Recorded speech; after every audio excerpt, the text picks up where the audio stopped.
नमस्कार। आप सभी रसिक जनों, सुधी जनों का हमारे इस कार्यक्रम नृत्यावली एक अन्वेषण में हार्दिक स्वागत है। Have a nice musical and intellectual welcome to all of you the dignities and listeners. A vision through life, यही है हमारा अपना शीर्षक, नृत्यावली एक अन्वेषण। नृत्यावली का यह कार्यक्रम केवल एक कार्यक्रम या विचार संदर्भ की बातचीत नहीं, एक हमारा अपना सांगीतिक सफ़र है, हमारी अपनी साझी यात्रा है, जिसमें आप और हम एक साथ चलते हैं उस वैचारिक प्रक्रिया की ओर जिसका नाम हमने दिया है नृत्यावली एक अन्वेषण।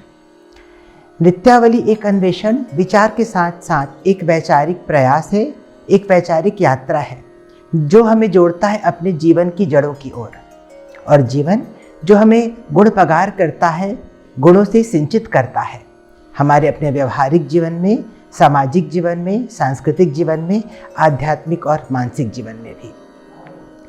इस मानसिक विचार की यात्रा में स्वजात जन्य स्वाभाविक रूप से उपजते हुए विचारों के साथ उनकी शंकाएं और उसी का ही समाधान लेकर के आज हम आपके समक्ष प्रस्तुत हैं। शंकाएं होना स्वाभाविक है, लेकिन अस्वाभाविक तब होता है जब उन शंकाओं का समाधान हम बहुत ही अमानवीय रूप से करते हैं या करते किसी के प्रति पूर्वाग्रह करके। उन्हीं पूर्वाग्रहों से बचने हेतु आज का यह कार्यक्रम नृत्यावली एक अन्वेषण आप सभी के समक्ष प्रस्तुत है। तो चलिए हम और आप साझे तौर पर इस यात्रा की शुरुआत करते हैं अपने कला विचार के साथ, जो केवल एक विचार नहीं, एक दर्शन भी है, एक दृष्टि भी और एक अन्वेषण भी। नृत्यावली एक अन्वेषण। चलते हैं आज की शंका की समाधान की ओर।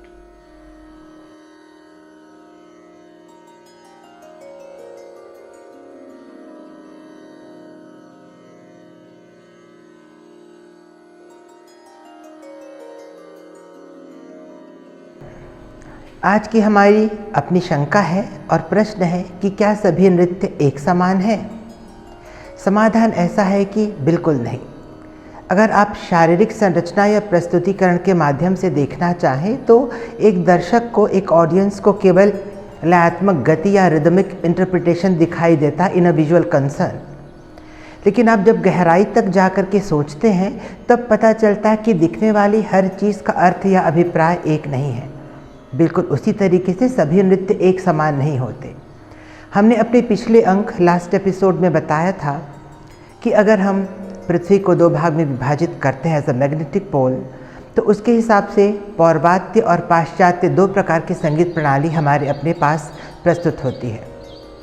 उसी तरीके से अगर संगीत में नृत्य की भाषा को समझा जाए तो नृत्य में भी इसी तरीके की एक अपनी वर्गीकरण की प्रणाली परिभाषित होगी, पौर्वात्य और पाश्चात्य, मतलब ईस्टर्न और वेस्टर्न। भारत में संगीत नृत्य की परंपरा में भी दो चीज़ें हैं, पुनः आपको बताते हैं, मार्गी नृत्य और देशी नृत्य। मार्गी का मतलब है शास्त्रीय और देशी का मतलब है लोक नृत्य, जो सहज आपके अपने आसपास के वातावरण में लोगों के जनजीवन से प्रभावित होकर के व्याप्त होती है, या जिसे हम नृत्य या संगीत के माध्यम से स्वीकार करते हैं।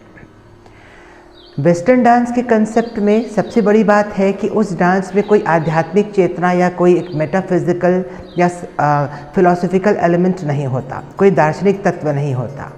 लेकिन भारतीय शास्त्रीय और नृत्य की परंपरा में उसका दर्शन, उसकी सोच और उसकी प्रस्तुतिकरण, साथ ही साथ उसमें अपनी आध्यात्मिक चिंतन का समावेश उसे दूसरे नृत्य स्वरूपों से अलग और खास विशेष बनाता है।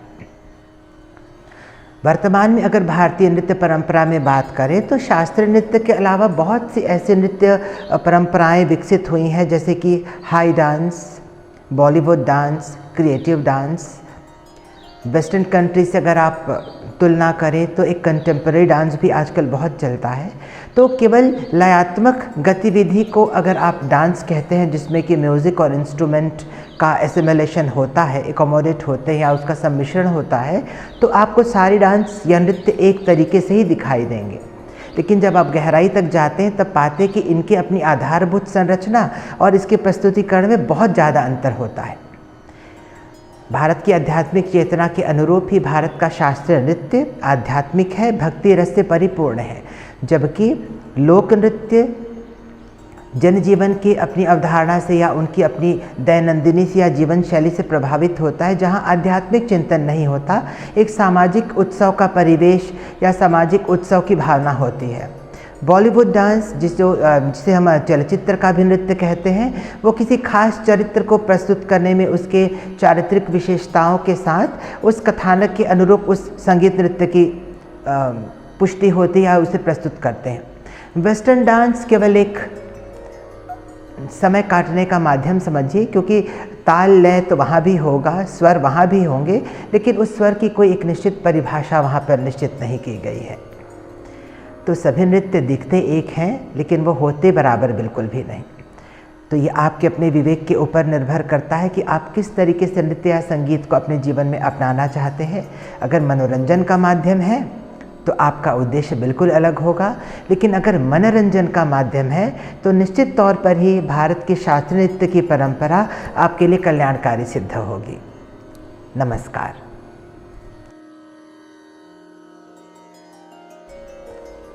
यह था इस प्रश्न का समाधान।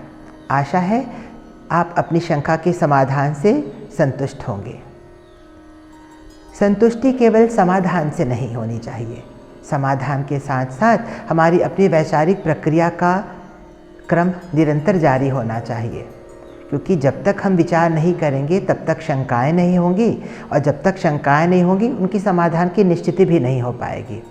तो आइए हमारे साथ बने रहिएगा, क्योंकि यह कार्यक्रम नृत्यावली एक अन्वेषण, एक वैचारिक प्रयास है, एक साझा सफ़र है, एक सांगीतिक यात्रा है आपकी और हमारी, जो निश्चित करती एक दिशा दशा हमारे अपने भारतीय शास्त्रीय नृत्य संगीत की परंपरा का। नमस्कार।